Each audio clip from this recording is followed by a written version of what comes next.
कि पहले ये तसल्ली थी कि मिलता नहीं नंबर, अब और उठाता है कोई फोन हमारा। या कहता है कि ले आई छत पे क्यों मुझे बेवक्त की घुटन, तेरी तो खैर बाम पे आने की उम्र है। मेरी, आप इन अशार से पहुंच गए होंगे कि मेरी आज की जो शख्सियत है, जो मेहमान शख्सियत है, वो कौन है। पाकिस्तान से मेरे साथ मौजूद हैं मेरे बहुत अच्छे दोस्त, नौजवान नस्ल के नुमाइंदा शायर, यकीनन आज की नस्ल इनको फॉलो करती है, जनाब अजहर फराज साहब। अस्सलाम वालेकुम।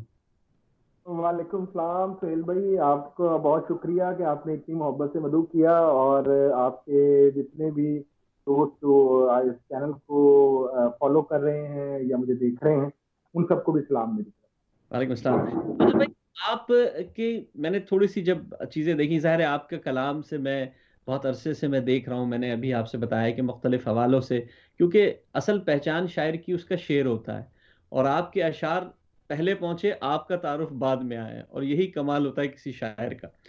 तो हमने देखा कि एक बिल्कुल नई जबान, नया लबो लहजा था, वो लहजा ऐसा था जो जिसमें ललकार भी थी और खुददारी बहुत थी उस शायरी में। तो इश्क में क्या अब हालात बदल गए हैं, अब शायर को, आशिक को खुददार होना पड़ेगा? जी जी सुहेल भाई, मेरा तो ये शुरू से थीसिस था कि जिस तरह से वन क्लिक की जो एक दुनिया ने वन क्लिक की पर आ गई है, और जिस तरह से दुनिया की ग्लोबलाइजेशन की वजह से जो चीजें बदली हैं, हम्म। हमारे एहसास, हमारे रवैये, बहुत कुछ बदला है और बहुत कुछ बदलने जा रहा है। मैं समझता हूँ कि शायर वही है जो चीजों को अ, वक्त से पहले चीजों को भांप ले, या वो बदलती हुई डगर का उसे अंदाजा हो। मैं इसकी एक मिसाल यूं दूंगा कि हम ये शेर मेरा जो गालबन बहुत सारे दोस्तों को याद है कि तुझसे कुछ और ताल्लुक भी जरूरी है मेरा, वाह। कि मोहब्बत तो किसी वक्त भी मर सकती है। वक्त मर सकती है, ये बिल्कुल। सुहेल भाई, ये आप ये शेर है 2001-2 का, माशा। जब मैंने ये कहा था। अच्छा, ये उस जमाने, अच्छा ये देखिए मजेदार बात इसमें जो बात ये है कि ये शेर उस वक्त जो है क्या कहते हैं, उस वक्त का कहा हुआ है कि जब तमाम ऑडियंस उस शेर की थी। फराज गालिबन, फराज का वो शेर है कि हम मोहब्बत में भी तौहीद के कायल हैं हाँ। फराज, एक ही शख्स को महबूब बना रखा है। हाँ। उस जमाने में मैं जो शेर कह रहा था, या जो जिस तरह की शायरी की तरह डाली गई कोशिश की, तो उसमें जिस तरह का मैंने आपको शेर सुनाया, या गलत ना जान मेरी दूसरी मोहब्बत को, हाँ। यकीन कर ये तेरे हिजर की तलब थी। तो हाँ। हम उस वक्त क्या कहते, उस वक्त सुहेल भाई इसकी एक्सेप्टेंस बहुत कम थी। हाँ। बहुत कम लोग इस शेरी रवैये को कबूल कर पा रहे थे, जज कर पा रहे थे। हाँ। लेकिन मुझे अंदाजा था कि सोसाइटी जिस तरह से आगे बढ़ेगी, हमारी मॉडर्न सोसाइटी जो है, तो हम्म। ये शेर हम जो है इसके कारीन या उसको सुनने वालों में इजाफा होता चला जाएगा। तो वही हुआ कि ये जो शेर उस वक्त की एक्सेप्टेंस बहुत कम थी, 2001, 2 में, 3 में, तो वो आज जो है वो जुबान ज़द आम है और लोगों को वो बहुत पसंद है, लोग उसके हवाले देते हैं। तो ये चीजें होती हैं। मैं समझता हूँ कि हमें वक्त के साथ चीजों को कबूल करना चाहिए, उनकी बदलती हुई हैसियत को तब्दील होते हुए देख के जो है जिद नहीं करनी चाहिए। मिसाल के तौर पर जुबान के हवाले से भी मेरा जो थीसिस है वो यही है। मैं हाँ। ये समझता हूँ कि हमारे जैसे हमने अपने साथजा में, अपने बुजुर्गों में ये रिवायत देखी कि वो एक्सेप्टेंस लेवल उनका जो है वो उस तरह का नहीं है, वो चीजों को कबूल नहीं करते। वो उर्दू में जो है वो इंग्लिश की रिवायत, इंग्लिश से कुछ लफ्ज अगर बातों की कोई आ आमिज़श पसंद जाते नहीं हैं, करते। हाँ। हाँ, तो उनको वो ये बातें पसंद नहीं है। लेकिन मैं ये कहता हूँ कि क्या ये कम है कि अगर हम जुबान को उसके बदलाव समेत कबूल कर लें, तो हाँ। क्या ये बेहतर है, या हम अपनी जुबान को किल कर लें अपनी जिद के चक्कर में कि हमने लफ्जों को, दूसरी जुबान के लफ्जों को जो है वो एक्सेप्ट नहीं करना। और दूसरी बात, मैं इस बात को बड़ा स्ट्रॉन्ग बिलीव, हाँ। मैं ये कहता हूँ कि जो मुजिद है किसी भी चीज का, जिसने माचिस इन्वेंट की है, जिसने जो माचिस लेके आया, ये उसका इस्तेहकाक है कि हाँ। उसने इसको माचिस कहना है, मैच बॉक्स कहना है, या इसको आला फरोगे आतिश कहना है। हम हाँ। जितनी मर्जी कोशिश कर लें उसको आला फरोगे आतिश करने की, या हाँ। उन इन चीजों को हमें वही लफ्ज लेना पड़ेगा जो जो डोमिनेट करेगा, जिन लोगों ने जो चीज इन्वेंट की है उसका इस्तेहकाक भी उन्हीं को ही जाएगा। ये मेरा सही। अपना एक जाती तौर पर एक थीसिस। सही। अच्छा, एक एक जो इसमें दूसरा तस्करा होता है, एक और बात हम करते हैं, हमने आपके मुख्तलिफ अशार में, जैसे आपने कहा कि ज़बान का इस्तेमाल आप मुख्तलिफ चीज़ों कर रहे हैं, और ज़ाहिर है तजुर्बात हो रहे हैं, ज़िंदगी के तजुर्बात हैं जो इंसान अशार में ढालता है, मुख्तलिफ रवैयों की बात होती है। लेकिन हमने एक और चीज़ देखी कि जो आजकल एक रिवायत चल रही है, बहुत कॉमन हो गई है, हमने देखा है कि हिंदुस्तान में भी और दूसरी जगहों पर भी जो शायरों का मिजाज है वो एहतजाज की तरफ ज़्यादा राग़िब हो गया है। यानी कि हम एहतजाजी शायरी, या जिसको हम सियासी शायरी कह सकते हैं, या जो आम रवैयों की शायरी होती है, वाक़याती शायरी होती है, मैंने देखा है आपने उसको भी दूसरे रंग से बांधा है। आपने बहुत कोशिश की, यानी कि आपने कहा कि अकीदत से अगर वो हाथ मेरे चूम जाता है, कई ज़हनों में इसका भी गलत मफ़हूम जाता है। अब ये एक बिल्कुल मुख्तलिफ रवैया था और बिल्कुल मुख्तलिफ बात थी। तो ये आप किस चीज़ से मुतासिर हुए? मतलब ज़ाहिर है इंसान मुतासिर तो होता है ना अपने हालात से, तो हालात तो मेरे और आपके और दूसरे शोरा के भी वही थे। आपको किस चीज़ ने ऐसा मुतासिर किया कि आपने थोड़ा-सा हट के लिखने की कोशिश की?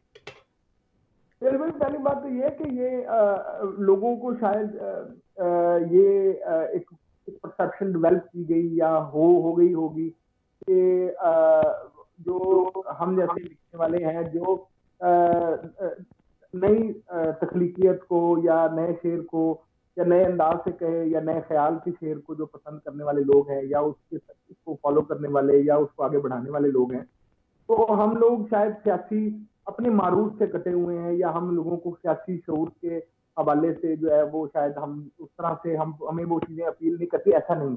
हाँ। बुनियादी तौर पर हम भी इसी समाज में रहते हैं, हमें भी चीजें उसी तरह फील होती हैं। और इसके हवाले से मैं आपको बस मैं ये शेर कोट करूंगा। मैं अक्सर इस हवाले से जब ये दोस्त की बात करते हैं तो मैं ये कहता हूँ कि जागे हुओं से बढ़ के हमें बाखबर समझ, हाँ। हमको हमारी नींद ने गाफिल नहीं किया।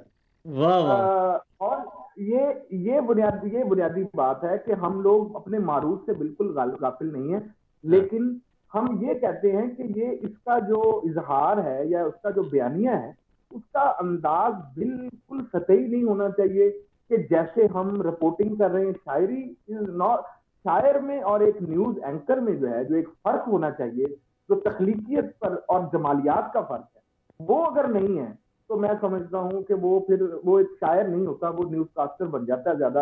और न्यूज कास्टर वैसे ही बहुत है, उन्होंने शायर को का और मनसब है और न्यूज कास्टर का। नहीं, आपने बहुत अच्छी बात की। मेरा असल सवाल का मकसद यही था कि आपने एक तो सादगी, आपके यहाँ सलासत मौजूद है, आप बिल्कुल आम रवैयों की बात और आम गुफ्तगू कर रहे होते हैं, ऐसा लगता है कि बिल्कुल अभी पहुंच जाएगा। जैसे कि आपने वो पहले ही तसल्ली दी कि मिलता नहीं नंबर, अब और उठाता है कोई फोन हमारा, तो इसमें आपने कई दिलों की आवाज बन गए, और बिल्कुल ये वो आम हालात जो इस वक्त कोई भी नौजवान या हम जैसे लोग भी महसूस कर सकते हैं, हम तक भी ये बात पहुंच जाती है। तो ये शेर की खूबी ये होती है। अच्छा, अब हम चलते हैं आपकी किताब के हवाले से बात करते हैं। जैसे कि आपने बताया कि एक किताब जो इजाला आपकी आई 2017 में, और उसका एक और एडिशन आपका 2019 में छपा, और मैं किसी दास्तां से उभरूंगा आपका 2007 में एक इंतखाब छपा था। तो इतना माशाल्लाह कलाम, और एक एक शेर बोल रहा है, एक एक शेर से ऐसी लपक उठ रही है। आपके फैंस में देखता हूँ माशाल्लाह इतने ज्यादा हैं।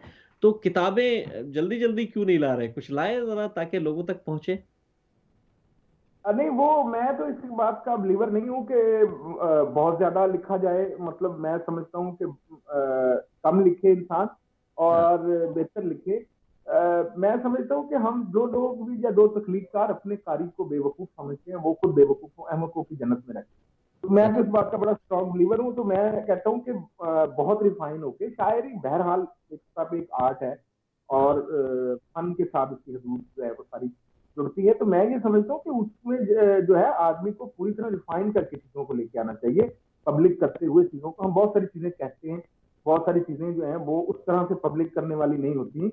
हाँ। आदमी के शायद के अपने एक मूड्स होते हैं, वो हाँ। उसको भी बाज औकात वो हमें वो बहुत सारी चीजें ऐसी होती है जो बहुत अच्छी लग रही होती है, हाँ। लेकिन उनका उस तरह से तख्लीकी जवाब नहीं होता। बुनियादी तौर पर मैं ये समझता हूँ कि जो शायरी में दो तरह से कुछ ना नया होना चाहिए, या तो शेर को ट्रीटमेंट के हवाले से नया होना चाहिए या हाँ। ख्याल के हवाले। अगर इन दोनों चीजों पर वो, इन दोनों मेयारात पर वो पूरा नहीं उतरता, तो फिर मेरा ख्याल है शायर को भी सोचना चाहिए कि वो शायरी क्यों कर। वाह, बहुत अच्छी बात की आपने, क्योंकि मैं ये सवाल का जब सवाल में ही आपने मेरे जवाब दे दिया, क्योंकि असल में लोग किताबों की बहुतात की तरफ लगे रहते हैं और इकदार से ज्यादा मिकदार की तरफ तवज्जो देते हैं कि मिकदार ज्यादा हो गई, इकदार है नहीं। लेकिन आपने, मैं इसीलिए कह रहा था इंट्रो में मैंने ये बात कही कि बेतहाशा मैंने अशार छोड़ दिए जो मैं नहीं लिख सका। मैंने कहा मैं कितने अशार लिखूंगा, इतने माशाल्लाह खूबसूरत अशार है, इतना कलाम है। अच्छा, क्योंकि मैं चाहता हूँ, क्योंकि हमारे पास फरमाइशें आपके लिए बहुत ज्यादा है, तो मैं चाहूंगा कि आप अपना कलाम पेश करें। लेकिन एक सवाल मैं और पूछना चाहूंगा आपको। मैंने देखा कि आपकी नज्म के अंदर भी जो पैगाम जा रहा है, जो मैसेज जा रहा है, वो आम लोगों के, यानी कि वो आम नौजवान, जो बंदा है, जो आम शख्स है, वो भी वो नज्म कहीं भी किसी को पेश कर सकता है। और इसी तरह गजल में भी आपने मजामीन बिल्कुल एक जैसे ही रखे हैं, यानी कि आपने कोई बहुत ज्यादा उसके अंदर कोई आर्ट लाने की या फलसफा डालने की कोशिश नहीं की। तो इसकी वजह क्या थी? क्योंकि एक तो आप भावलपुर जैसे माहौल में रहे जहाँ बहरहाल एक बहुत इल्म दोस्त माहौल है, आप उस यूनिवर्सिटी में भी रहे, आप वहाँ के असातिज़ा के साथ भी रहे, तो क्या कुछ ऐसे मोहब्बत करने वाले दोस्त असातिज़ा मौजूद थे आपके साथ? अगर थे तो उनका जरूर तस्करा कीजिए, जिन्होंने आपकी इस शख्सियत को, इस रंगत को निखारा। तरबियत का वजह है कि मेरे का भी ताल्लुक भी है भागलपुर से, डॉक्टर जी उनका नाम है, और मतलब और भी जो सीनियर्स ने तरबियत की, मैं शुरू से ही बहुत बुजुर्गों में बैठने वाला नौजवान था और कम उम्र आदमी था, जिनको अपने हम असरों के जो बुजुर्ग हम असर थे उनकी जो है वो रोज शाम को उनके साथ बैठक होती थी, तो वो मुयसर थे। तो बहरहाल उन लोगों का बहुत असर होता है उनकी बात का। एक बात तो ये जो है तरबियत के हवाले से जरूर मतलब कंसीडर की जानी चाहिए, तो लोगों को शायद हम लोगों को पता होगा। तो जाहिर बात है तरबियत का तो मुआवला होता है। और दूसरा सवाल आप क्या कर रहे थे, मैं भूल गया आपकी बात आप का। क्योंकि हम ऐसे माहौल में थे माशाल्लाह, मोहब्बत करने वाला माहौल था, तो असर होता है, यकीनन असर होता है, इलाकाई असर होता है। उसने भी असर डाला, उस मोहब्बत करने वाला एक सराइकी माहौल था, एक वहाँ हर तो शख्स ही बिल्कुल शायर था। तो मल्टी लैंग्वेजेस इस शहर में सराइकी, पंजाबी, उर्दू और पश्तो, बहुत सारे मिक्स किस्म की जो है वो सोसाइटी है लैंग्वेजेस की, तो उसका भी असर होता है। और अब एक मट्टी का भी मैं समझता हूँ कि एक बेशक, मट्टी का भी असर होता है। और दूसरी बात ये कि ये जो नज्म के हवाले से आपने बात की, या आपने ये कहा कि मैंने शायरी को वो इंजीनियर्ड किस्म की चीजों से हाँ, बताने की मैंने कोशिश पूछा था की, कि तो फलसफियाना रंग जो था वो हाँ एक सर, शायरी पे बड़ा वो जरूरी ये समझा जाता समझता था। हूँ। लोग मुश्किल मुश्किल अल्फाज बिल्कुल लाते बिल्कुल। थे, बड़े फलसफे लाते थे, ताने बाने जोड़ते थे। आपने उसको तोड़ दिया, आप बिल्कुल सादा सादा अल्फाज में और बहुत गहरी बात कह गए। वो वो उसकी बुनियादी वजह ये है कि जितना हमने पढ़ा, मैंने क्लासिक्स को बहुत पढ़ा और बड़ी तवज्जो से पढ़ा। तो एक चीज मैंने नोट की, मैं आपको इसमें जॉन साहब की एक मिसाल देता हूँ। मैंने कहा कई दफा दोस्तों से कहता हूँ कि यार जॉन साहब ने, मेरा ख्याल है अगर हम इल्मियत पे जाएं, हाँ, मजहबी हवाले से, फिक्र के हवाले से और बहुत सारे फलसफे के हवाले से, कि उनकी उन्होंने शायद बहुत सारे अलूम पर उनको दस्तरस थी। और आप अगर उनकी शायरी को देखें तो आपको ये बात नजर आएगी कि उन्होंने कभी भी अपनी इल्मियत को जबरदस्ती जो है वो उस शायरी को जो है वो लाने की कोशिश नहीं की। अगर वाह, वो इस तरह की काबिश करते वो शौकत अल्फाज के चक्कर में, तो वो शायद ऐसे ऐसे मतरूक और ऐसे ऐसे वाफे किस्म के लफ्ज लेके आ सकते थे, लेकिन उन्होंने कभी इस तरह की कोशिश नहीं की। शायरी का के बारे में पता होना चाहिए कि शायरी किस तरह का मीडियम है। हाँ, ये तो वो मीडियम है जो बोझल लफ्ज को भी बर्दाश्त नहीं करता। तो सही, मैं समझता हूँ कि ये जो है इसको इसका फहम होना जो है बुनियादी तौर पर शायरी क्या है, उसके डायनेमिक्स क्या हैं, ये कैसे असरअंदाज होती है, इसके बारे में जब तक किसी शायर को नहीं पता होता, तो वो इस तरह के बहुत सारे लोगों ने काम करके देखे हैं, शौकत अल्फाज के भारी भारी लफ्ज और ये वो, कंटेंट अंदर कुछ भी नहीं होता। तो हम्म, मैंने तो खासकर कोशिश की है कि मतलब इस तरह का मेरा शेरी फलसफा इस तरह का बिल्कुल भी नहीं। बहुत जबरदस्त है आपका शेरी फलसफा, और उसको जारी रखिएगा। जॉन भाई के हवाले से आपने बात की, वाकई जॉन का कमाल ये है कि उन्होंने जब जो चाहा कहना वो वही कहा, और जब जो लिखना चाहा वो लिखा। और अल्हम्दुलिल्लाह आप भी उसी डगर पे चल रहे हैं। मैं चाहूंगा ब्रेक पे जाने से पहले आपका कुछ मुंतखब कलाम हमारे नाज़रीन तक पहुंचे, और आपके अपने भरपूर अंदाज में इसके अगले हिस्से में हम आपसे नज़में भी सुनेंगे इंशाल्लाह। जी जी, मैं गजल के कुछ शेर आपको सुनाता हूँ कि पहले ये गजल के कुछ शेर के खुरच खुरच के खिड़कियों से रोशनी हटाई है। हाँ हाँ हाँ हाँ, क्या। खुरच खुरच के खिड़कियों से रोशनी हटाई है। वाह। कई दिनों के बाद घर में पूरी शाम आई है। हाँ हाँ हाँ हाँ हाँ, वाह वाह वाह, क्या क्या। खुरच खुरच के खिड़कियों से रोशनी हटाई है। वाह कई दिनों के बाद घर में पूरी शाम आई है। वाह। तुम्हारी बेहिजाबियां भुगत रहे हैं जा बजा। हाँ हाँ हाँ हाँ, तुम्हारी बेहिजाबियां भुगत रहे हैं जा बजा। वाह। वगरना सारे शहर से हमारी क्या लड़ाई है। हाँ हाँ हाँ हाँ हाँ, क्या कह रहे हैं, क्या। तुम्हारी बेहिजाबियां भुगत रहे हैं जा बजा। हाँ, वगरना सारे शहर से हमारी क्या लड़ाई है। वाह और सड़क के साथ ही सड़क को मिल गई कबूलियत। वाह वाह, क्या। सड़क सड़क के साथ ही सड़क को मिल गई कबूलियत। वाह किसी ने इतनी पुख्तगी से आरजी बनाई है। वाह वाह वाह वाह, सड़क क्या। के साथ वाह ही सड़क को मिल गई कबूलियत। वाह किसी ने इतनी पुख्तगी से आरजी बनाई है। वाह और अलग अलग फसील पर है दोनों महवे इंतजार। अलग अलग फसील पर है दोनों महवे इंतजार। वाह। उछल उछल के देखने को एक चारपाई। हाय हाय हाय हाय हाय, क्या मंजर के। अलग अलग फसील वाह पर है दोनों महवे इंतजार। वाह वाह वाह उछल के देखने को एक चारपाई है। वाह जगह नहीं है झील के किनारे बैठने की और। वाह। जगह नहीं है झील के किनारे बैठने की और। जमी है गर्द कश्तियों पे पानियों पे काई है। हाँ हाँ हाँ हाँ हाँ जगह नहीं है झील के किनारे बैठने की और। जमी है गर्द कश्तियों पे पानियों पे काई है। वाह खुरच खुरच के खिड़कियों से रोशनी हटाई है। वाह, कई दिनों के बाद घर में पूरी शाम आई। क्या बात है, बहुत खूब बहुत खूब बहुत खूब। जबरदस्त। अजहर भाई, आप हमारे मेहमान बने, हमारी खुशनसीबी कि आपसे इतनी अच्छी गुफ्तगू हो रही है। अ, मिजाज, असल में हम मिजाज पे बात कर रहे थे, शायराना मिजाज होना ना होना एक खुदादाद सलाहियत होती है। आप आज के दौर में देखते हैं कि बहुत और भी दोस्त आपके साथ जो बहुत अच्छा कलाम कह रहे हैं, बहुत अच्छा शेर कह रहे हैं, बहुत अच्छी शायरी कर रहे हैं। लेकिन हम देख रहे हैं कि एक एक दरमियान में एक बुजुर्गों की और नौजवान नस्ल की एक हल्की फुल्की रस्साकशी मुख्तलिफ हवालों से चलती रहती है। यानी कि कहीं आपसे जैसे कहा गया कि तुमने जो है अंग्रेजी का इस्तेमाल कर रहे हो या मुख्तलिफ ज़बान का इस्तेमाल कर रहे हो। मैं इसी में एक प्रोग्राम देख रहा था आपके हवाले से जहाँ तस्करा हो रहा था, तो वहाँ भी जावेद अख्तर साहब ने ये कहा कि ये वो लोग हैं जो कहते हैं कि भाई पहली दफ़ा कोई चीज़ नई नहीं करो, हाँ दूसरी तीसरी दफ़ा कोई चीज़ नई करोगे तो चल जाएगी। तो ऐसा माहौल जब मिलता है तो आपको भी तो परेशानी होती होगी, आप भी शुरू में, चलिए अब तो खैर शायद इतने मसाइल ना होते हो, शुरू में जब ये शेर आप पढ़ रहे होते होंगे तो क्या होता होगा मुशायरे में, कुछ थोड़ी सी मंजर कशी करें, कैसे सूरत हाल थी, कैसे लड़े आप इस सब से। फिर भी ये बड़ा दिलचस्प सफर है कि जब हम नया शेर कह रहे थे अपने कहीं तो और जब कोई बिल्कुल नई बात या अनोखी बात या जो हजम ना होने वाली बात या उस तरह का कोई मजमून का शेर आता था तो हमारे बुजुर्ग हमें बड़ी ताज्जुब भरी नजरों से देखते थे। और बाज़ औक़ात तो कुछ बुजुर्ग बड़े गुस्से का इजहार भी करते थे अपने एक्सप्रेशन में। तो लेकिन ये कि हमने बर्दाश्त किया क्योंकि मैं ये समझता था कि जो हम कह रहे हैं सोसाइटी उस तरफ जा रही है अभी हमारी ना। हाँ अब कुछ वक्त लगेगा थोड़ा सा कि चीजें उस तरफ अभी उस तरह से पूरी तरह डेवलप होकर उनके सामने, लेकिन आज के जो बुजुर्ग हैं वो इस बात का इदराक करने लग गए कि हम्म ये जावेद भाई की जैसे आपने बात की उन लोगों को वो तो मैं समझता हूँ कि वो साहिब नजर आदमी है, उनको पता है कि क्या होना चाहिए क्या है।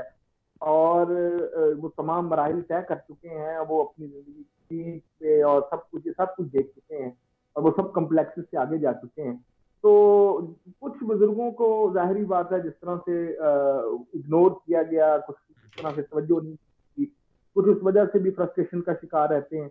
तो नहीं बहुत सारी और बहुत सारे और भी फैक्टर्स होते हैं।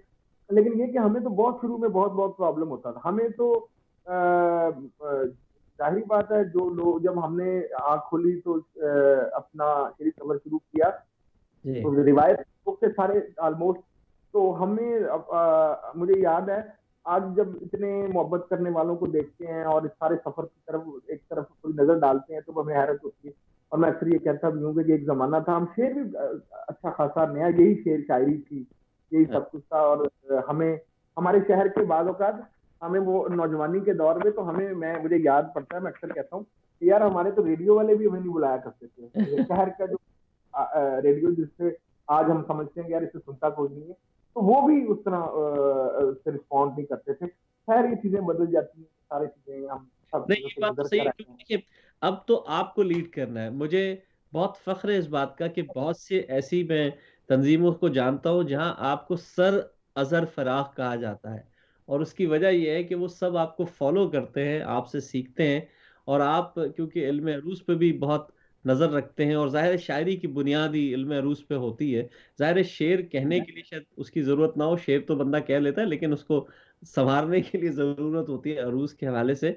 तो आपको अगर लोग दिल की गहराइयों से मोहब्बत करते हैं और सर अजहर फराख कहते हैं, तो मैं समझता हूँ कि आप अपने तालिब इल्मों के साथ माशाल्लाह बहुत अच्छा रवैया रखे हुए हैं, तभी ऐसी बात होती है।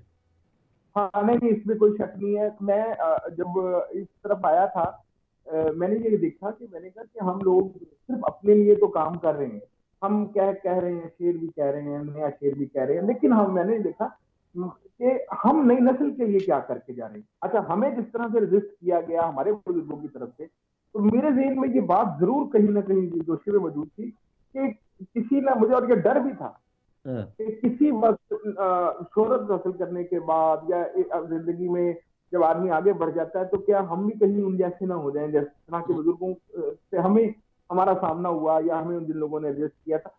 वो फिर यही एक मतलब सोच थी जो मुझे कहा जिस सोच ने कि मुझे नौजवानों के साथ वक्त गुजारना चाहिए, इन लोगों की तरबियत के लिए भी कुछ ना कुछ करना चाहिए, कुछ चिराग जला के जाने चाहिए इस जाते जाते, क्योंकि हर किसी का एक जमाना होता है। हम समझते हैं, हम हर दौर से अगले आने वाले शायर जो है लिखने वाले होते हैं, वो ज्यादा अपडेटेड होते हैं। हम अपने पिछले वालों शायरों से ज्यादा अपडेटेड है, क्योंकि हम उसमें ये उसकी बुनियादी वजह ये कि हमने उन पूरे पिछले सिलसिले को पढ़ा हुआ है, और उनको उनकी बदनसीबी थी कि वो अगले जी। आइंदगा को नहीं पढ़ अजहर सकते, भाई, आप तो ये इस पर बात की, हमें एक छोटे से ब्रेक पे जाना है। आप नौजवानों का तस्करा कर रहे हैं, नौजवानों के साथ आपके ताल्लुकात बहुत अच्छे हैं, मैं देखता हूँ बहुत ज़्यादा लोग आपको फॉलो करते हैं हर हर गज़ल पे। दोस्तों एक छोटे से ब्रेक पे जा रहे हैं, ब्रेक के बाद हमारे साथ अजहर फराख साहब मौजूद हैं, इनसे फिर बात होगी। अस्सलाम वालेकुम वरहमतुल्लाहि वबरकातुहू।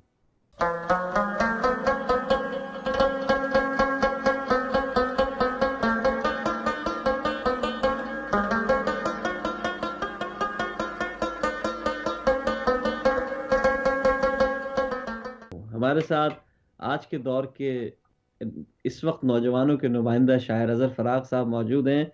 अजहर भाई, हम वक्फे पे गए थे, वक्फे से जाने से पहले आपसे बात हो रही थी। आपने तस्करा किया कि आप नौजवानों को भी साथ लेकर चल रहे हैं ताकि एक नई नस्ल जो आगे आए वो उसको तैयार करे, और उसकी मैं अमली सबूत मुख्तलिफ जगहों पे देख रहा हूँ जहाँ आपको बहुत ज़्यादा पसंद किया जाता है, सराहा जाता है, और मकबूलियत जो है आपकी वहाँ बहुत है। तो अमूमन आपने भी तज़किरा किया कि मकबूलियत हर किसी को जब मिलती है तो हर किसी से हज़म नहीं होती, आपने भी इस पे बात हो रही थी। तो आप क्या समझते हैं कि ये मकबूलियत का सूरज तो अल्लाह ताला सबका चढ़ाता है, उतरता भी है कभी कभी, तो आपको इससे डर लगता है कि इतनी कबूलियत है इस वक्त, सारी दुनिया तक बात पहुंचती है, कहीं कोई ऐसी बात हुई कि मैं खुदा ना खास्ता, जाहिर है उरूज व ज़वाल तो हर जगह मौजूद है, तो उससे डर लगता है या मुकाबला करेंगे इंशाल्लाह? सुहेल भाई, डर तो जाहिर बात है, इंसान को डर रहना चाहिए, और डर इस हवाले से बहुत खूबसूरत भी है कि आदमी को महमेज भी करता है कि आपकी बात बहुत सुनी जाती है, खासकर हिंदुस्तान पाकिस्तान में तो बहुत ज्यादा लोग फॉलो करते हैं आपकी बात को, तो आपको बड़ी एहतियात से बात करनी होती है और अपने तख्लीकी अमल को आगे बढ़ाना होता है। तो ये खौफ तो रहता है, लेकिन ये कि ये खौफ इतना तारी नहीं है कि इस खौफ की जद में आकर हम जो है वो क्या कहते हैं, सतैयत की तरफ आ जाएं, या वो कहने की कोशिश करें जो लोग हमसे आर्डर पर माल तैयार करवाने की कोशिश करें। समझ इस सतह पर डर नहीं, समझ अल्हम्दुलिल्लाह या अल्हम्दुलिल्लाह। आपने बहुत अच्छी बात कही। मैं असल में इसकी वजह मैं बयान कर रहा हूँ, क्योंकि इसकी वजह यह है कि आपका अब तक का जो काम है माशाल्लाह वो इतना शानदार है कि अगर आपने कुछ और नहीं भी कहा तो भी आपके लिए इस कदर काम मौजूद है कि आप इतने मुशायरे पढ़ सकते हैं, अभी इंशाल्लाह पूरे 50 साल और पढ़ सकते हैं, इतना माशाल्लाह आपने काम कर लिया है। और ये काम लोग पूरी पूरी जिंदगी करते हैं और वो वहां तक नहीं पहुंच पाते। अच्छा, हम इस तरफ आते हैं, जैसे आपने हिंदुस्तान पाकिस्तान का तस्करा किया, हम हमेशा इस पर बात करते हैं कि बहुत लोगों ने इस पर बात की है कि पाकिस्तान में जो मसला शायरी है और हिंदुस्तान में मसला मुशायरे है। तो आप क्या समझते हैं कि वहाँ शायर के लिए सबसे अहम चीज़ मुशायरा है और यहाँ सबसे अहम चीज़ शायरी है? ऐसे ही है या वहाँ भी बहुत अच्छा काम हो रहा है? ऐसी बात नहीं है, कुछ लोगों के लिए मसला होगा मुशायरे। नहीं, ये बात तो किसी हद तक दुरुस्त है कि अब तो खैर मैं ये समझता हूँ कि मुशायरे के हवाले से कल्चर है, ये गुफ्तगू आज से 5 साल पहले तक तो थी। आज का जो मुशायरा हो रहा है, और खासकर अभी पिछले 2-3 साल से, अब तो पाकिस्तान में जो मुशायरा हो रहा है, जो हम पढ़ रहे हैं काफी अच्छे से, वो सुहेल भाई, वो तो टिकट पे हो रहा है। हाँ। मतलब ये भी पाकिस्तान में एक नई डेवलपमेंट है कि जहाँ पे लोग शायरी के लिए दावतनामों पर भी नहीं आया करते थे। आज लोग महंगे जो है पासिस पर और टिकट लेकर जो है वो मुशायरा सुनते हैं। पाकिस्तान में भी अब जो रिवायत है कमर्शलिज्म, तो मुशायरे में बहुत ज्यादा आ गया। हाँ। ये लोगों के लिए शायद बहुत नई बात होगी, कुछ दोस्तों को शायद इस बात का इल्म नहीं होगा, क्योंकि ये 5 साल पुरानी डिबेट है कि हिंदुस्तान पाकिस्तान के मुशायरे के हवाले से। तो हिंदुस्तानी मुशायरा जो था वो ज्यादा डोमिनेट करता था, वो ज्यादा कमर्शियल था। हाँ। लेकिन अब जो है वो पाकिस्तानी मुशायरा भी उतना ही कमर्शियल है। लेकिन बुनियादी बात ये है कि शायर अगर वो, जैसे मैंने अभी कहा, कि वो ऑर्डर पर माल तैयार करना शुरू कर दे, या सतहियत की तरफ आ जाए, या वो बात करना लग जाए कि जो मुशायरे में जिस तरह की रिश्तेदार मिलती है, तो ये बड़ी बदकिस्मती होगी। इसका असर जो है वो इतना नहीं लेना चाहिए शायरों को, और बड़े शायरों को जो इस शहर में मौजूद है उन लोगों को तो बिल्कुल भी नहीं लेना चाहिए। और दूसरी बात ये कि ये इस हद तक बात दुरुस्त है। वैसे एक्सेप्शनल केसेस तो हर जगह है। हाँ। मतलब अगर ओवरऑल देखा जाए, वैसे हम खुद भी इरफान सिद्दीकी से बहुत ज्यादा मुतासर रहे। हाँ। आज भी हम बहुत तारीफ करते हैं, अब उनका ताल्लुक हिंदुस्तान से है। तो अब ये देखें कि वो हिंदुस्तान में बैठे हुए थे, जहाँ मुशायरे की रिवायत किस तरह की थी और अभी तक भी किस तरह की है। तो वहां पे बैठकर उन्होंने किस तरह का काम किया। तो हाँ, ये पास एक्सेप्शनल देखिए बहुत केसेस, काम है, इसमें शक नहीं है, सही बात है। और क्या कहते हैं, ये बात अब पाकिस्तान के मुशायरों के हवाले से भी कही जाने लगी है। जो लोग अब आज दो दो तीन इसकी साल इसकी से ये वजह बात ये कर है रहे असद थे। भाई कि आप जैसे लोगों ने सामने आकर अपना कलाम पेश करके, बजाय इसके कि आप अपनी फाइलों में, अपनी किताबों में, डायरियों में वो रखते, आप लोग आगे आए, आप जैसे नौजवान आगे आए जिन्होंने एक नई फिजा तैयार की और एक ऐसे नई जो पौध आ रही थी नौजवान नस्ल की, उसको अट्रैक्ट किया, और उसको अट्रैक्ट करने के लिए उन्हीं की जबान में आपने बात की। अच्छा अजहर भाई, इस पे तो बात होती रहेगी वक्त, क्योंकि हम चाहते हैं कि आपसे कलाम भी सुने। मैं तो बहुत सारे सवालात थे मेरे पास, लेकिन मैं चाहता हूँ कि नज्म पे भी बात हो। आपकी गजलियात में से तो हमने कुछ चीजें सुनी, लेकिन नज्म और कुछ फरमाइशी नज्में थी जो हमने आपसे कही भी थी, अगर उसमें से कोई एक आध चीज सुनाई जाए और फिर कुछ गजल की तरफ भी चले। अब थोड़ा सा आपका मुंतखब कलाम भी सुनते हैं। जी जी, मैं वो आपने जिस नज्म की बात की, वो शफक जदी है, मैं उसकी वो जी। पेश कर देता हूँ आपको कि वो लड़की जिसकी कुर्बत की तमन्ना में कई ओझल मनाजिर खुद को उसकी बारगाह में पेश करते थे। आहा, वाह। वो लड़की जिसकी कुर्बत की तमन्ना में कई ओझल मनाजिर खुद को उसकी बारगाह में पेश करते थे। सुना है आजकल नजदीक का चश्मा लगाती है। आह, सुना है वो आजकल लड़की चश्मा लगा। कुर्बत की तमन्ना में कई ओझल मनाजिर खुद को उसकी बारगाह में पेश करते थे। वाह। सुना है आजकल नजदीक का चश्मा लगाती है। वाह। वो जिसकी बेनियाजी से कभी शहर में लोगों का कारोबार चलता था। आहा। वो जिसकी बेनियाजी से कभी शहर में लोगों का कारोबार चलता था। सुना है अब वो अशिया की खरीदारी में निरखों पर दुकानदारों से लंबी बहस करती है। वाह। वो जिसकी बेनियाजी से कभी शहर में लोगों का कारोबार चलता था। सुना है अब वो अशिया की खरीदारी में निरखों पर दुकानदारों से लंबी बहस करती है। वाह। वो एक लड़की जो अक्स आलूद आईने से भी परहेज करती थी। आहा। वो एक लड़की। वो एक लड़की जो अक्स आलूद आईने से भी परहेज करती थी, सुना है अब मोहल्ले में किसी सस्ते ब्यूटी पार्लर पर काम करती है। आय हाय हाय। वाह। वो एक लड़की जो अक्स आलूद आईने से भी परहेज करती थी, सुना है अब मोहल्ले में किसी सस्ते ब्यूटी पार्लर पर काम करती है। वाह। वो एक लड़की के जिसकी खुश कलामी पर सुखन होता था शब भर शहर के सब कहवा खानों में। आहा, क्या बात है, क्या बात वो इस लड़की के जिसकी खुश कलामी पर सुखन होता था शब भर शहर के सब कहवा खानों में। है। वाह। सुना है खामशी को आजकल इजहार पर तरजीह देती है। वाह। वो एक, वो एक लड़की जो सरता पा कभी पिंदार का मीनार होती थी, आहा। जरा इस जलजले से ढह गई होगी, शफकजादी अजब रंगों में खिलकर रह गई। क्या बात है। वाह वाह। वाह वाह वाह। भाई इतनी खूबसूरत मंजर कशी। मतलब मुझे एक तस्वीर बन रही थी। एक ऐसा लग रहा था कैनवस है सामने, उस पे कोई पेंटर तस्वीर बना रहा है। और शायरी असल में शायद यही होती है। तो ये तो एक फरमाइशी नज्म आपने पेश की, आपका बहुत बहुत शुक्रिया। लेकिन मैं चाहूंगा कि आप अपने इस तसलसल को रोके नहीं और कुछ मजीद कलाम पेश करें। जी जी, मैं एक नज्म और पेश करूंगा। मैं अच्छा। अ, उस नज्म का उन्वान है फेल भाई, बे औलाद। उस उस नज्म को मैं पेश करता हूँ। अच्छा। ये बहुत नज्म मैंने बहुत कम पेश की।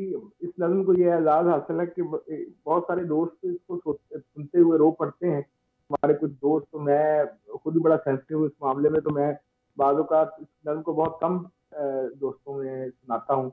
लेकिन आज आपने नज्म की बात आपकी की तो एजाज़ है कि हमारे चैनल पे ये नज्म पेश की जा रही है जी। इस नज्म का उन्वान है बे औलाद। हाँ। उसे मालूम है शायद अधूरे रंग की तस्वीर होती है। हाँ। उसे मालूम है शायद अधूरे रंग की तस्वीर होती है, कहानी कैसे किरदारों के कम पढ़ने से बेतौकीर। वाह वाह। उसे मालूम है शायद अधूरे रंग की तस्वीर होती है, कहानी कैसे किरदारों के कम पढ़ने से बेतौकीर होती है। वो जब भी देखती है खाली गहवारे में रखे आरजुओं से बुने नन्हे स्वेटर को, गिला करती है मुझसे इस तरह जैसे मेरी मुट्ठी में हो दरिया के सहरे अजियत का। वाह। उसे मैं रोज कहता हूँ कभी तकदीर पर तदबीर की पैबंदकारी से मसाइल हल नहीं होते, हाँ हाँ हाँ हाँ। मगर उसे मैं रोज कहता हूँ कभी तकदीर पर तदबीर की पैबंदकारी से मसाइल हल नहीं होते, मगर कैसे वो बाजू पर बंधी मन्नत की डोरी तोड़ सकती है। वाह। उसे महसूस है, वो औरत है, उसे महसूस होता है फकत तकमील ही उसके तहफ़्फ़ुज़ की जमानत है। हाँ हाँ। कभी तो यूं होता है, कभी तो यूं भी होता है जब उसकी गोद का खालीपन उस पर फिक्रे कसता है, चला लेती है अक्सर काम मेरे बचपने से, मेरी मसनूई शरारत के किसी बोसीदा जज्बे से। और एक मैं हूँ, और एक मैं हूँ। वाह। क्या कहने हजर भाई, क्या कहने आपकी इस नज्म के अंदर जिस कदर जो जज्बा और वलवला था, जिस तरह के आपने एक कैनवस पर इस पेंटिंग को सजाया है। अब तक जो अल्फाज हम तक पहुँचे हैं, आपने बिल्कुल सही कहा था कि दोस्त सुनते हुए रो पड़ते हैं। इसलिए कि ये इंसानी रवैये हैं, ये इंसानी जज्बे हैं। ये हर शख्स के अंदर से उठने वाली आवाज़ है। ये वो जज्बे, वो रवैये होते हैं कि इन पर बेसाख्ता इंसान की आंखों से आंसू बह निकलते हैं। और जिस तरह के आपने उसका उन्वान दिया, बे औलाद, तो ये एक ऐसा अलमिया है जो लाखों करोड़ों रुपए होने के बावजूद अगर कहीं ये मसला हो, तो फिर वो कहीं खुशी हो जाती, कहीं कोई खुशी की कमी रह जाती है, कहीं एक गम की कमी रह जाती है। अब इसमें इसका कोई हल नहीं है सिवाय इसके कि इसको किसी न किसी जज्बे की तस्कीन के फरोग का जरिया बनाया जाए। क्या किया जाए, क्या ना किया जाए, लेकिन आपकी शायरी जिस अंदाज से हम तक पहुंच रही थी, जिस अंदाज से आप अपना कलाम हम तक पेश कर रहे हैं, मैं समझता हूं कि आप यकीनी तौर पे जो आज की नौजवान नस्ल है, इसके भरपूर और नुमाइंदा शायर हैं। आपके जो अशार, जो गज़लें ज़बान ज़द आम हैं, मुख्तलिफ मैंने अशार का तस्करा किया, मुख्तलिफ मैंने आपकी गज़लें पेश की, बल्कि कुछ एक आध गज़ल जो मेरे पास अभी भी आपकी मौजूद है, अगर मुझे आप लोग वक्त दें, क्योंकि आपसे भी इस वक्त रब्ता नहीं हो पा रहा है, तो मैं कुछ चीज़ें चाहूँगा कि मैं आपकी कुछ चीज़ें दोस्तों तक पहुँचाऊँ जो अभी तक नहीं पहुँची। जैसे अभी बात कर रहे थे हम कि आपके ने अंग्रेज़ी के अल्फाज भी इस्तेमाल किए हैं, हालांकि वो अल्फाज वो होते हैं जो कहीं कहीं ऐसा होता है कि भाई ये अल्फाज इस्तेमाल करने से शायरी दूसरी से चली जाती है। आपने कहा कि कैमरे जेल में लगे हुए हैं, अजहर फराग भाई की गजल है कि कैमरे जेल में लगे हुए हैं और संतरी खेल में लगे हुए हैं। कैमरे जेल में लगे हुए हैं, संतरी खेल में लगे हुए हैं, और करके शोकेस का समय बर्बाद, करके शोकेस का समय बर्बाद, आजकल सेल में लगे हुए हैं। करके शोकेस का समय बर्बाद, आजकल सेल में लगे हुए हैं। खुशबू आंखों में चुभ रही है फराग फिराग, खुशबू आंखों में चुभ रही है फिराग, कमकमे बेल में लगे हुए हैं। ये थे हमारे अजहर फराग साहब। उनसे भी राब्ता मुनक़ता हुआ है, हमें बताया जा रहा है कि शायद कोई टेक्निकल इशू है, लेकिन अगर उनसे राब्ता हमारा हो गया तो गालिबन ज़रूर हम इस प्रोग्राम को उनसे चाहेंगे कि वो नज़्म जो उन्होंने छेड़ी थी बे औलाद के उन्वान से, वो भी मुकम्मल की जाए। अजहर भाई आप आ गए हैं माशाल्लाह, आप हमारे साथ मौजूद हैं। आपकी गैर मौजूदगी में मैंने आपकी एक नज्म गज़ल पेश कर दी, कैमरे जेल में लगे हुए हैं और संतरी खेल में लगे हुए हैं, लेकिन मैं चाहूंगा कि वो बे औलाद का जो एक तसलसल आप जहां तक लाए थे, उस बात को जरूर आगे बढ़ाइए। हाँ, वो जब भी देखती है खाली गहवारे में रखे आरजुओं से बुने नन्हे स्वेटर को, गिला करती है मुझसे तथा जैसे मेरी बुट्टी में हो तरियाक चेहरे अजियत का। वाह। कि मैं रोज कहता हूँ कभी तकदीर पर तदबीर की पैबंदकारी से मसाइल हल नहीं होते, हाँ। मगर कैसे वो बाजू पर बंधी मन्नत की डोरी तोड़ सकती है। वो औरत है, उसे महसूस होता है फकत तकमील ही उसके तहफ़्फ़ुज़ की जमानत है। वाह। कभी तो यूं भी होता है जब उसकी गोद का खालीपन उस पर फिक्रे कसता है, चला लेती है अक्सर काम मेरे बचपने से, मेरी मसनूई शरारत के किसी बोसीदा जज्बे से। और एक मैं हूँ जो इस कारे मुसलसल की अदाकारी से तंग आकर खासे दोनों जिस्मों के मसीहाओं के उस बाजार में ले जाने वाला हूँ, वाह। जहाँ जरखेज और बंजर की पैमाइश जरा आसान हो जाए, वाह। भले के मेरा भले उसका कोई नुकसान ना। हाय हाय हाय हाय। आपने सही कहा था भाई, मैं आपने ये नज्म पेश की है, वाकई ये दिल भर आया, और एक रवैये और एक जज्बे की बात थी। असर भाई, ये तो आपने बहुत खूबसूरत दो नज़में पेश की। आपको वैसे कौन सा मीडियम ज्यादा भाता है, नज्म कहने का, गजल कहने का? आपने नसरी नज़में भी कही हैं, अमूमन हमारे नसरी नज़मों के हवाले से अब भी बहुत तहफ़्फ़ुज़ात हैं, और शायद मेरी अपनी नज़र में होने भी चाहिए। नस्र और नज्म अलग अलग चीज़ें, लेकिन बहरहाल वक्त आएगा वो भी तब्दील हो जाएंगे लोगों के नजरियात। आपको कौन सी चीज ज्यादा अच्छी लगती है, गजल या नज्म, या जो ख्यालात की रो में बह के हो जाए? नहीं, वैसे फिर भी मैं जाती तौर पर अगर मेरी पसंदीदा मीडियम जो है वो नज्म ही है, अच्छा। गजल है सॉरी। और नज्म को मैं बड़ी अहमियत देता हूँ। नज्म एक और तरह का मीडियम है, और गजल एक और तरह का मीडियम है, लेकिन मैं ज्यादा कंफर्टेबल और ज्यादा हवाले के तौर पर अगर मैं समझता हूँ उसको अहमियत देता हूँ, थोड़ा सा गजल को ज्यादा अहमियत देता सही। हूँ और अच्छा। नहीं। अच्छा, तो अब मैं चाहूंगा, आपने गजल में बात की, तो अब जरा आपके चीदा चीदा गजलियात में से कुछ इंतखाब हो जाए ताकि हमारे नाजरीन तक पहुंच सके। जी जी, मैं मुस्लिम गजलों में से कि जिन दोस्तों को ने जिन्होंने जिन्होंने कहा भी जिन गजलों का कि दीवारें छोटी होती थी लेकिन पर्दा होता था, हाँ हाँ हाँ हाँ हाँ हाँ। एक दीवारें बात है। छोटी होती थी लेकिन पर्दा होता था, हाँ हाँ। ताले की इजाद से पहले सिर्फ भरोसा होता था। वाह वाह वाह वाह वाह। जब ताले की तक बात से माथा पहले से भरोसा चूम हो। के रुखसत जब तक माथा चूम के रुखसत करने वाली जिंदा थी, हाँ हाँ हाँ। दरवाजे के बाहर तक भी मुंह में लुकमा होता था। हाय हाय हाय हाय, क्या बात है, वाह और वाह वाह। कभी कि कभी आती थी पहले वसल की लज्जत अंदर तक, हाँ। कभी कभी आती थी पहले वसल की लज्जत अंदर तक, बारिश तिरछी पड़ती थी तो कमरा गीला होता था। वाह वाह वाह वाह। और शुक्र करो तुम इस बस्ती में भी स्कूल खुला, वरना हाँ। मर जाने के बाद किसी का सपना पूरा होता था। हाय हाय हाय हाय हाय। भाई क्या कह रहे हो भाई, शुक्र फिर करो, पढ़ो भाई, फिर पढ़ो अजहर भाई, शुक्र फिर पढ़ो। करो तुम, शुक्र करो तुम इस बस्ती में भी स्कूल खुला, वरना हाँ। मर जाने के बाद किसी का सपना पूरा होता था। हाय हाय हाय हाय, और वाह। भले जमाने थे, जब ये शेर मैं रेलवे आपकी नजर करता हूँ कि भले जमाने थे जब शेर सहूलत से हो जाते थे, हाँ हाँ हाँ। भले जमाने थे जब शेर सहूलत से हो जाते थे, नए सुखन के नाम पे अजहर मीर का चरबा होता था। वाह वाह वाह वाह वाह वाह, क्या बात है। भले जमाने थे जब शेर सहूलत से हो जाते थे, हाँ नए सुखन के नाम पे अजहर मीर का चरबा होता था। हाँ। दीवारें छोटी होती थी लेकिन पर्दा होता था, वाह ताले की जात पहले सिर्फ तोता होता था।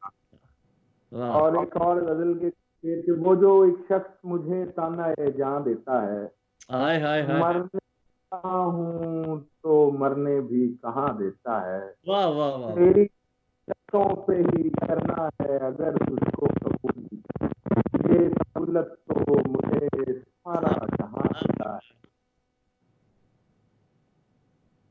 वाह क्या बात है। वाह अजहर भाई, कुछ थोड़ी सी आपकी आवाज़ शायद मेरा ख्याल है रुकी है। मुझ तक आपकी आवाज़ नहीं पहुंच रही, आपकी खूबसूरत गज़ल मेरे दिल पे तो उतर रही है लेकिन समातों तक शायद नहीं पहुंच पा रही, हमारे नाज़रीन तक भी। अ, आप अब देखिए शायद आपकी आवाज़ हम तक आएगी।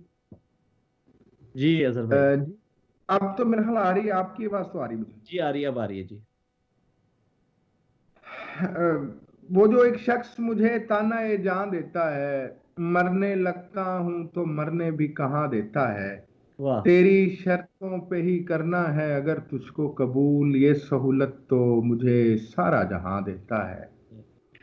और तुम जिसे आग का तरियाक समझ लेते हो, वाह देने लग जाए तो पानी भी धुआं देता है। वाह वाह वाह। तुम से आग का तरियाक समझ लेते हो, देने लग जाए तो पानी भी धुआं देता है। वाह। और नारवा लाख सही अपनी इमामत, लेकिन उस हाँ। पे वाजिब है जो सहरा में अजान देता है। क्या बात है, वाह वाह। नारवा लाख सही अपनी इमामत, लेकिन उस पे वाजिब है जो सहरा में अजान देता है। वाह और एक और गजल के कुछ शेर के, ऐसा न समझ ख्वाब वसीला नहीं बनते, वाह। क्या रेत की बुनियाद पे दरिया नहीं बनते। हाय हाय हाय हाय, वाह वाह ऐसा न समझ ख्वाब वसीला नहीं बनते, क्या रेत की बुनियाद पे दरिया नहीं बनते।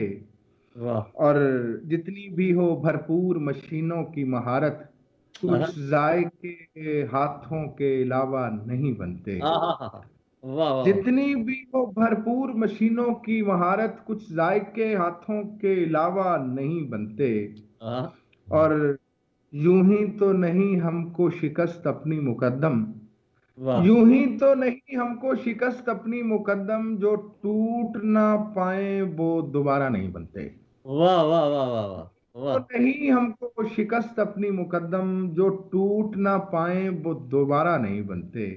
क्या और बात। एक छोटी बहन के कुछ शेर के, जरा सा मुख्तलिफ रंगे रफू है, हाँ जरा सा मुख्तलिफ रंगे रफू है, हाँ।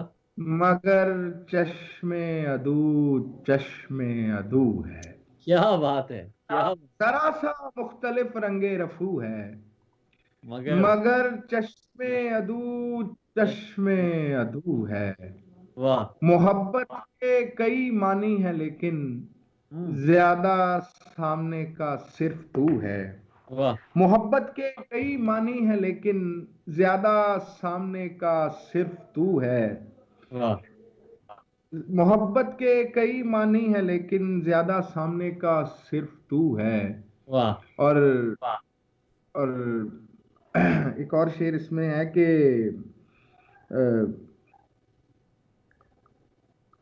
खुदा सुनता है जैसे बेजुबां की, वाह नमाज उसकी भी है जो बेवजू है। खुदा सुनता है जैसे बेजुबां की, वाह नमाज की भी है जो बेवजू है। वाह और एक और गजल के शेर के धूप में साया बने तन्हा खड़े होते हैं, वाह बड़े लोगों के खसारे भी बड़े बड़े होते हैं। वाह वाह वाह वाह खुलते ही जबी चूमने आ जाते हैं, आहा हम अगर ख्वाब में भी तुमसे लड़े होते हैं। आहा हा हा हा आँख खुलते ही जबी चूमने आ जाते हैं, हम अगर ख्वाब में भी तुमसे लड़े होते हैं। और हम अगर ख्वाब में भी तुमसे लड़े होते हैं। वाह और इसमें एक और शेर है कि है मलाल ऐसे हमें बाग की वीरानी का, वाह जैसे लोग दरख्तों से झड़े होते हैं। हाय हाय हाय हाय है वाह मलाल ऐसे हमें बाग की वीरानी का, आहा जैसे हम लोग दरख्तों से झड़े होते हैं। वाह और एक ही वक्त में प्यासे भी हैं सैराब भी हैं, वाह हम जो सहराओं की मट्टी के खड़े होते हैं। क्या बात है क्या बात है क्या एक ही वक्त में प्यासे भी हैं सैराब भी हैं, हम जो सहराओं की मट्टी के खड़े होते हैं। वाह और ये जो कहते हैं बहुत मौज में शब भर हम लोग, वाह ये तो रहते हैं बहुत मौज में शब भर हम लोग, सुबह होते ही किनारे पे पड़े होते हैं। क्या बात है क्या बात है ये जो रहते हैं बहुत मौज में शब भर हम लोग, सुबह होते ही किनारे पे पड़े होते हैं। बहुत खूब बहुत और खूब आज़िर भाई बहुत ज़बरदस्त आपने माशाल्लाह कलाम पेश किया। बिल्कुल आखिर में हमारे पास 50 सेकंड है। मैं दिल की गहराइयों से आपका शुक्रिया अदा करता हूँ और मैं आपको इंशाल्लाह फिर दावत दूंगा और मैं जहमत दूंगा आपको कि आप मेरे प्रोग्राम में आए इंशाल्लाह, ताकि आपसे और बातें हो सकें। आपका बहुत बहुत बहुत शुक्रिया आपका इस प्रोग्राम में आने का। बड़ी इनायत आपकी बहुत दोस्तों। शुक्रिया आपका भी बहुत बहुत शुक्रिया, आपकी मोहब्बतों का, और जितने भी नाज़रीन सुन रहे हैं उन सबका बहुत शुक्रिया। खुदा आपको सलामत रखे। बहुत शुक्रिया दोस्तों, अगले हफ्ते आपसे फिर मुलाकात होगी। अपना बहुत ख्याल रखिएगा। अस्सलाम वालेकुम वरहमतुल्लाहि वबरकातुहू।